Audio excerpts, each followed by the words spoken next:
Baru-baru ini Cyberpunk 2077 mengeluarkan patch 1.6 dan melihat sekilas, gue rasa banyak perubahan besar yang terjadi dan membuat game ini lebih menarik untuk dimainkan, atau setidaknya mendekati apa yang sebelumnya mereka janjikan.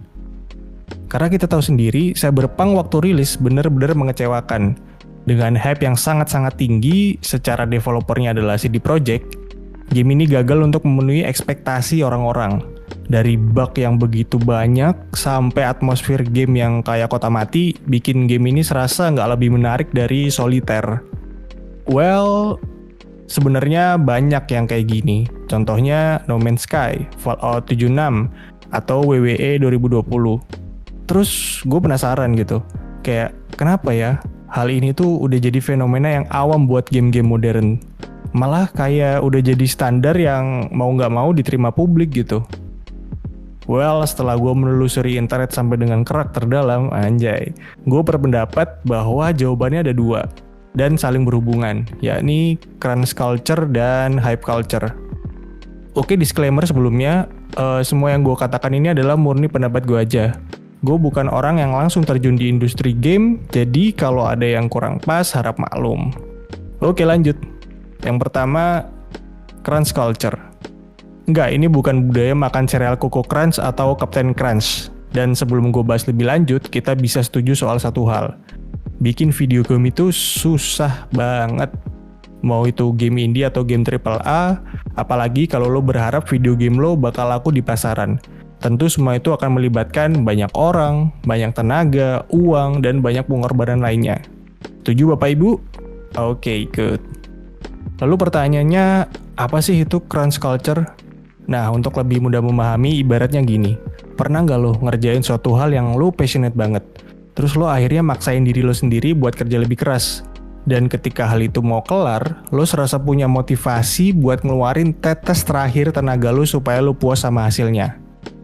Nah, crunch culture ngambil esensi dari kerja lebih keras itu, tapi bedanya lo dipaksa oleh perusahaan baik secara langsung atau tidak. Karena umumnya game developer bisa kerja dari 80-100 jam per minggu. Jam kerja ini udah banyak banget. Apalagi diperparah lewat sistem lembur yang cuma dibayar bare minimum, atau lebih parahnya lagi nggak dibayar sama sekali. Dan itu terjadi di setiap harinya. Apalagi dalam kasus game development yang prosesnya bisa ngambil waktu berbulan-bulan atau bahkan tahunan, lo bisa bayangin gimana rasanya berada di kondisi kerja yang seperti itu dan selama itu. Gue pakai tanda kutip dipaksa karena sebagian orang bilang, well, nggak dipaksa kok.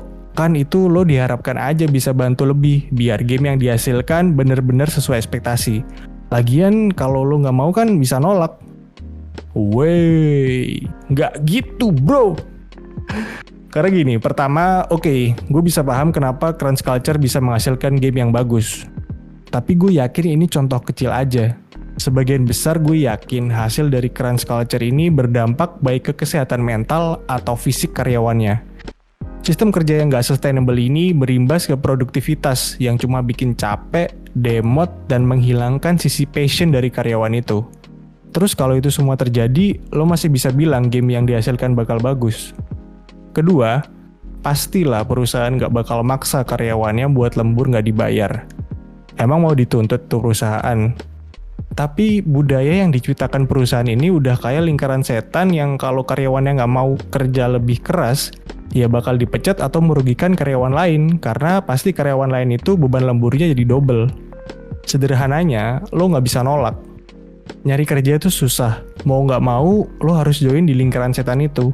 Entah karena lo menggantungkan hidup di kerjaan itu, atau ya karena lo ngerasa nggak mungkin buat ngorbanin rekan kerja yang lain. Dari sini terlihat akan timbul budaya lain, yaitu budaya nggak mau tahu pokoknya harus kelar. Apalagi ini menyangkut shareholder yang lain. Deadline yang nggak masuk akal buat game dikembangkan dengan baik, ditambah tim yang nggak mumpuni atau udah habis tenaganya, menjadikan game yang dihasilkan akan terasa unpolished atau unfinished. Lalu bicara soal deadline, sekarang masuk ke penyebab selanjutnya. Hype culture. Oke, internet adalah salah satu ciptaan terbaik umat manusia setelah bakso atau keju. Tapi juga internet jadi cikal bakal terbentuknya komunitas-komunitas yang kayak tai. Salah satunya komunitas gaming. Yang bisa kita lihat sendiri gimana komunitas ini bisa jadi setoksik Chernobyl dan sekalinya lo masuk lo nggak bakal jadi orang yang sama. Hype culture ini gue definisikan sebagai situasi di mana para gamers jadi sangber atau sange berat dan berekspektasi setinggi langit soal game ketika mereka baru lihat trailer 5 detiknya atau screenshot-screenshotnya doang. Lalu apakah ini salah? Ya enggak, tapi apakah game studio bisa disalahkan sepenuhnya soal iklan tentang game baru mereka? Menurut gue enggak juga, karena pasti gimana pun mereka mempromosikan gamenya setelah mengetahui pasar yang mereka lihat. Secara sederhana, menurut gue kedua pihak punya dosanya sendiri-sendiri. Udah, makanya jangan pernah pre-order game kecuali lo siap rugi atau ekspektasi lo nggak terpenuhi. Namanya juga hidup bro, kalau kata Gattuso, sometimes may be good, sometimes may be shit. Makanya, tanpa disadari, gue rasa gamers adalah salah satu pihak yang ngasih tekanan paling tinggi ke game developer. Bahkan di salah satu kasus, game developer Cyberpunk ada yang dapat ancaman kematian setelah Cyberpunk mengumumkan delay peluncurannya. Dan gue rasa ini bukan hal yang sepele. Karena gini deh, coba bayangin. Setelah lo kerja mati-matian, diperes emosi dan tenaga, hal terakhir yang nggak mereka butuhin adalah ancaman atau troll internet kayak gini. Mereka juga manusia yang sama kayak kita semua. Gue nggak paham deh kenapa ya ada pihak yang bisa sampai merasa kayak gitu apalagi perihal game doang. Apa mereka ini nggak ada kehidupan lain gitu? Gue rasa gamers yang kayak gini nih tipe-tipe orang yang nggak punya temen, jelek, dan jomblo. Jadi validasi di hidupnya cuma ada di game gitu. Dimana mereka bisa menjalani kehidupannya seperti fantasi yang mereka harapkan. Like come on man, get a fucking life. Oke, sorry, jadi emosi kan gue. Tapi ya gini loh maksud gue, kayak harapan dan ekspektasi buat game itu bagus karena game developer tentunya mau untuk gamenya dimainin dan diterima sama para gamers. Karena dari harapan dan ekspektasi itu juga bisa jadi dorongan buat game developer. Tapi ya semuanya harus sewajarnya dan yang manusiawi lah menurut gue. Dan yang terakhir menurut gue lo mau kerja lebih keras itu bagus. Dan pada waktu tertentu, memang budaya lembur di bidang manapun itu nggak bisa terhindarkan. Terutama kalau lo memang kerja di bidang yang menjadi passion lo. Pasti lo juga mau ngerahin tenaga yang lebih banyak. Tapi gue harap semua pihak juga harus sadar. Baik itu game developer, game studio, dan para gamers bahwa nggak ada game manapun yang lebih berharga dari kesehatan mental dan fisik dari pihak yang ada di dalamnya. Passion dan kreativitas juga ada batasnya. Dan perlu di-charge, nggak mungkin selamanya lo akan berada di posisi prima dalam mengerjakan suatu hal, apalagi yang menyangkut dengan industri kreatif. Ada masanya lo harus berhenti sejenak dan istirahat, dan memang seperti itu seharusnya. Jadi setiap ada game baru yang memang lo excited banget, support aja seperlunya. Kasih masukan dan saran memang boleh, asal sewajarnya. Karena terutama buat kita para gamers, kita tuh belum tentu tahu apa yang terjadi di belakang layar.